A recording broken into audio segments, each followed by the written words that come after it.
Bharatiya Janata party झूठ बोलने वाले लोगों की टोली है। दिल्ली क्या रमेश बधूरी के बाप की बपौती है। बिग बॉस में आपने छीछा लेदर कर दी, आपने जहां झुकी वहीं मकान की बात की। उत्तर प्रदेश में ब्राह्मण परिवार की माँ बेटी को बुलडोजर चलाकर जिंदा जला दिया गया। कोई एक अच्छाई भी तो होगी जो कि उसका भी कभी जिक्र कर देते हैं। अच्छाई है ना नाला से गैस बनाना। अरे दुनिया रहने की जगह देती है, ये प्रधानमंत्री ऐसा है, ये तीन तिगारा काम बिगाड़ा। नमस्कार, टीवी 100 देख रहे हैं आप और मैं हूं आपके साथ यासूब रजा रजवी। आपको बता दें इस वक्त जिनके साथ हम खड़े हैं मुझे नहीं लगता किसी इंट्रोडक्शन या किसी परिचय की ज़रूरत होगी। दिल्ली की सड़कों पे हैं हम और कहते हैं कि देश की राजनीति दिल्ली से ही तय होती है और जो हमारे साथ चेहरा है ये कहीं ना कहीं हर रोज़ अपने बयानों के वजह से चर्चाओं में सोशल मीडिया पर छाए रहते हैं। पंकज जी हैं हमारे साथ, इनसे समझते हैं 2024 जो आगामी लोकसभा चुनाव है इसे कैसे देखते हैं। इंडिया गठबंधन क्या एनडीए को मात दे पाएगा या प्रधानमंत्री के नेतृत्व में एक बार फिर से एनडीए की हैट्रिक होगी? सबसे पहले पंकज जी आपका बहुत बहुत स्वागत है टीवी 100। नमस्कार। क्या कहेंगे सर, कहीं ना कहीं अभी लोकसभा चुनाव से पहले कई राज्यों में विधानसभा चुनाव भी है, लेकिन हम आपसे समझना चाहेंगे कि इस बार क्या लग रहा है लोकसभा चुनाव 2024 का माहौल आपकी नज़र में? शायद आप मीडिया जगत से हैं तो आपको बेहतर जानकारी होनी चाहिए। प्रधानमंत्री ही नहीं पूरी पार्टी ऐसे घबराई हुई है कि अली बाबा 40 चोर की टोली कहीं से भी इंडिया गठबंधन के सामने मात देना तो दूर की बात है, टिक नहीं पा रही है। यही कारण है कि आपने देखा होगा कि जो चुनाव आयुक्त की प्रक्रिया है बहाली का, उसको प्रभावित करने की कोशिश की गई, अध्यादेश लाया गया। क्यों लाया गया?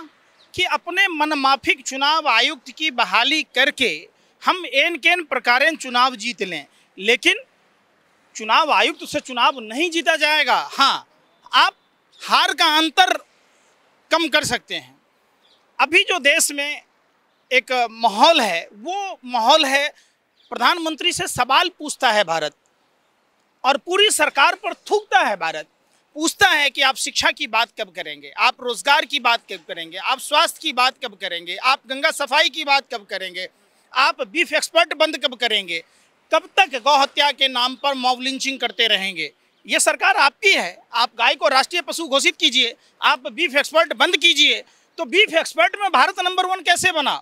हिंदुओं को जो ठगने का काम किया प्रधानमंत्री जी ने। आपने जोशीमठ के हिंदुओं के बारे में भी देखा होगा। जोशीमठ वो जगह है जहां से केदारनाथ का रास्ता तय होता है। केदारनाथ में जो प्रधानमंत्री जी आलू से सोना बनाने की पद्धति देश में बता रहे थे, वो प्रधानमंत्री पीतल से सोना बना दिया। केदारनाथ के गर्भगृह से सोना बदल लिया गया, पता तक नहीं चला। तमाम चीज़ें हैं। प्रधानमंत्री से ये पूछा जाएगा कि किसानों की आय 2022 में दोगुनी होनी थी, आपने आय दोगुनी होना तो दूर की बात है, लागत चौगुनी कर दी। प्रधानमंत्री से पूछा जाएगा, हर सर पर छत की बात आप कह रहे थे, लोगों से छत छीन लिया। जोशीमठ के लोगों से ज़्यादा कोई नहीं जानता होगा, जम्मू कश्मीर के कश्मीरी पंडितों से ज़्यादा कोई नहीं जानता होगा, जिनके घरों को उजाड़ दिया गया, जिनके घरों पर बुलडोजर चला दिए गए।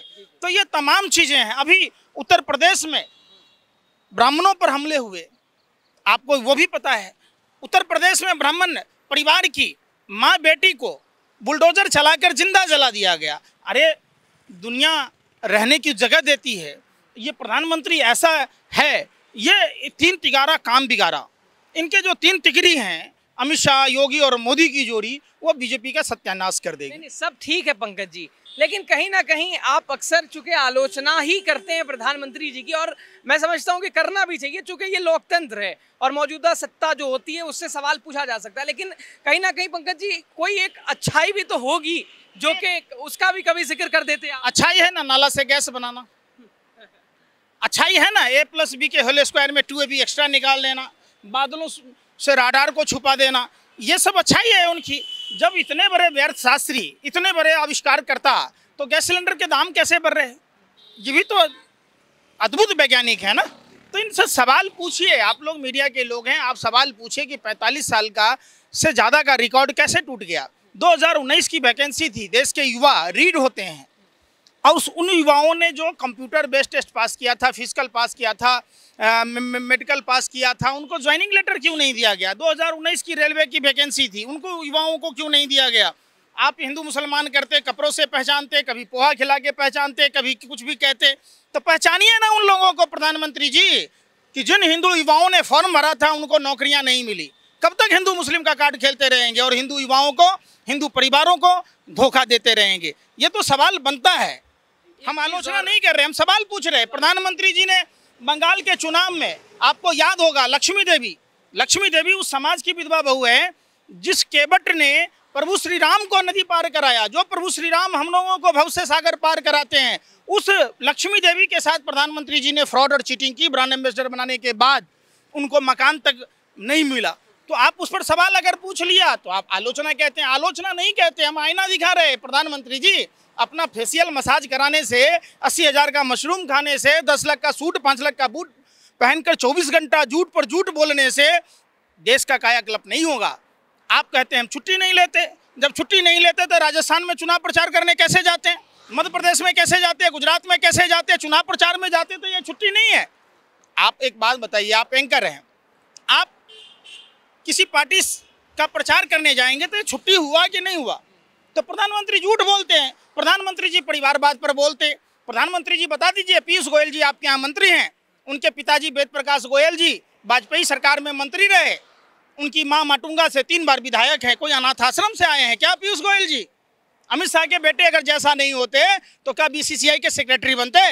क्या प्रेम सिंह धूमल का बेटा अगर अनुराग ठाकुर नहीं होता तो केंद्र में मंत्री बनते? उनके भाई बीसीसीआई में ट्रेजरर बनते? ये चीज़ें 100 से अधिक ऐसे लंबी फहरिस्त है। भ्रष्टाचार पर बोलते, भ्रष्टाचार पर अजीत पवार पर, जिस पर चक्की पिशिंग जेल में जगह दिखा रहे थे, उनको डिप्टी सीएम और वित्त मंत्री बना दिया। जिस हसन मुशर्रफ को सीबीआई ईडी परेशान करती थी वो मंत्री बन गया। जिस छगन भुजबल को जेल की सजा हुई वो मंत्री बन गया। तो सारे भ्रष्टाचारी तो भाजपा में हैं। शुभेंदु अधिकारी जो शारदा नारदा का अभियुक्त था, जिसने स्टिंग ऑपरेशन में पकड़ाया था, नेता प्रतिपक्ष बना दिया। हेमंत बिस्व शर्मा का आपने देखा होगा। तो ये चीज़ें, प्रधानमंत्री के बात पर तिनके के बरोबर देश की जनता को भरोसा नहीं है। बिल्कुल। तो क्या इंडिया गठबंधन रोक पाएगी 2024 में? इंडिया गठबंधन के सामने एनडीए जो अली बाबा 40 शोर की टोली है, 38 से अधिक पार्टियों का, अब तो देवगौड़ा जी का भी परिवारवाद उसमें जुड़ गया, तो 39 तो वही हो गए। तो आप सोच लीजिए, सीबीआई, ईडी, इनकम टैक्स तो अलग है। ये जब जब घबराते हैं तभी तो विपक्षियों पर, पत्रकारों पर, सोशल एक्टिविस्टों पर एनएसए, यूपीए लगाते हैं। क्यों लगाते हैं? प्रधानमंत्री जी आपको बताना होगा, चुनाव आयोग से 20 लाख ईवीएम लगभग गायब हैं। पुलवामा, एक बात बताइए, ये सैटेलाइट ये बता देता है कि पश्चिम उत्तर प्रदेश में, पंजाब में, हरियाणा में खेत में पराली जलता है तो दिल्ली में प्रदूषण होता है। तो क्या सैटेलाइट ये नहीं बताता है कि वो 300 किलो आरडीएक्स किसका है, वो जेलेटिन 50 किलो किसका है, वो कार किसकी थी, कहाँ से आई? प्रदीप करूलकर जो आरएसएस का 4 पीढ़ियों से सक्रिय कार्यकर्ता रहा, लाठी भाला लेकर, वो भारत की खुफिया जानकारी पाकिस्तान को दे रहा था। ध्रुव सक्सेना जो कैलाश विजयवर्गीय का राइट हैंड, वो भारत की खुफिया जानकारी पाकिस्तान को दे रहा था। शर्मा जो गैलेटरी अवार्ड से नवाजा गया, वो भारत की खुफिया जानकारी पाकिस्तान से दे रहा था। आडवाणी जी जिन्ना के मजार पर चादर चढ़ाते हैं। प्रधानमंत्री जी बिरयानी खाने जाते हैं, अपनी माँ के लिए साड़ी लेकर आते हैं, अपने लिए शॉल लेके आते हैं, पाकिस्तान डे पर बधाई देते हैं। तो पाकिस्तान से इनका क्या संबंध है? देश पूछता है कि आखिर क्या कारण है कि आपका पूरे नेताओं का आरएसएस भाजपा में पाकिस्तान का मोह भंग नहीं हो रहा? पाकिस्तान हमारा दुश्मन देश है, आप कीजिए ना कब्जा पाकिस्तान पर, पाक अधिकृत कश्मीर को हिंदुस्तान में बनाइए ना, क्यों नहीं मिला रहे? तो देखिए, प्रधानमंत्री के एक एक बातों का, प्रधानमंत्री जो आदमी अपनी पत्नी को नहीं संभाल सका वो देश क्या संभालेगा? जिस आदमी को हम अपने घर का सदस्य नहीं बना सकते, उस आदमी को हमने देश दे दिया है, तो देश तो तबाह होगा ही। एक चीज़ और ज़रा आपसे समझना चाहेंगे कि आप देश के लोगों को क्या संदेश देना चाहेंगे, खासतौर से उन लोगों को जो मुस्लिम हैं वो हिंदू जैसा कुछ ऐसा देख लेते हैं, या हिंदू हैं वो मुस्लिम जैसा। तो इन चुनावों में धर्म के आड़ में क्या किया जाए? क्या सोशल डिवीजन से पॉलिटिक्स इफेक्ट हो रही है? पहले इंटरनेट बंद किया जाता था झूठी खबरों को रोकने के लिए, अब सच खबर को रोकने के लिए। मणिपुर की घटना पर कोई हिंदू मुसलमान का तो एंगल है नहीं। रामायण महाभारत कोई हिंदू मुसलमान में नहीं हुआ था। करबला की लड़ाई कोई हिंदू मुसलमान में नहीं हुई थी, देश का हिंदू भी मुसलमान भी सब ने समझ रखा है। ये इन लोगों का प्रोपगेंडा है। जैसे आप शाहीन बाग में देखे होंगे, गुंजा गई थी बुर्का पहनकर, इनके लोग ही जाते हैं, इनके लोग ही उपद्रव कराते हैं। तो अब देश संभल चुका है, देश भारत ज्ञानियों की धरती है, यहाँ ज्ञान देने की किसी को कोई ज़रूरत नहीं है। ये जो छुटभैये ज्ञान दे रहे हैं, कोई साधु बनकर, कोई फिल्म एक्टर, तो इन सब का अब दुकान बंद हो गया है। भाजपा जा रही है 24 में 100% लहर भी होगा, फिर मिलेंगे सर आपसे हम। लहर भी होगा, ललकार भी होगा। भारतीय जनता पार्टी का तमाम नेता झोला उठाकर फरार भी होगा, क्योंकि देश ने देखा है टूटी खाट फटा लंगोट, अब मर गया भाजपा को देकर वोट। सोचा था बनियाइन के ऊपर नई शर्ट आएगी, क्या पता था बाद में पतलून भी उतर जाएगी। देश के युवाओं को ठगा गया, बहुत हुआ बेरोजगारी की मार, आओ भगाएं भाजपा सरकार, देश का युवा कह रहा है। बहुत हुआ महिलाओं पर अत्याचार, आओ भगाएं भाजपा सरकार, मणिपुर की महिलाएं कह रही हैं, उत्तर प्रदेश की महिलाएं कह रही हैं, दिल्ली की महिलाएं कह रही हैं, महिलाएं कहीं सुरक्षित नहीं है। उत्तराखंड की अंकिता के साथ क्या हुआ, कुछ नहीं कहा जा रहा। तो ये तमाम चीज़ें हैं और निश्चित तौर पर ये समझने की चीज़ है और देश बिल्कुल जागरूक हो चुका है कि 2000 बिहार से एक आवाज़ उठी है, जिस बिहार ने पूरे देश में लोकतंत्र का पाठ पढ़ाया। एक आवाज़ उठी है, पूरा देश साथ है। 2024 का चुनाव भाजपा के लिए काली रात है। आप लोगों में विपक्ष में एकजुटता आ पाएगी? एक बार जरा इस पहलू पे भी बात कर लीजिए। देखिए, विपक्ष की बात, आप एकजुटता की बात कह रहे हैं, पहले ये तो बताइए अली बाबा 40 शोर के टोली में एकजुटता रहेगी या नहीं रहेगी? आप पत्रकारों का काम सत्ता पक्ष से सवाल पूछना है, जिसके हाथ में शासन है, सत्ता है, आप उनसे सवाल क्यों नहीं पूछते हैं? देश ने देखा है कोरोना काल में लोग पैदल नहीं चल पाए, देश के उद्योगपति देश का पैसा लेकर भाग गए। तो ये तमाम चीज़ें हैं, तो निश्चित तौर पर आप इस बात का फिक्र छोड़ दीजिए।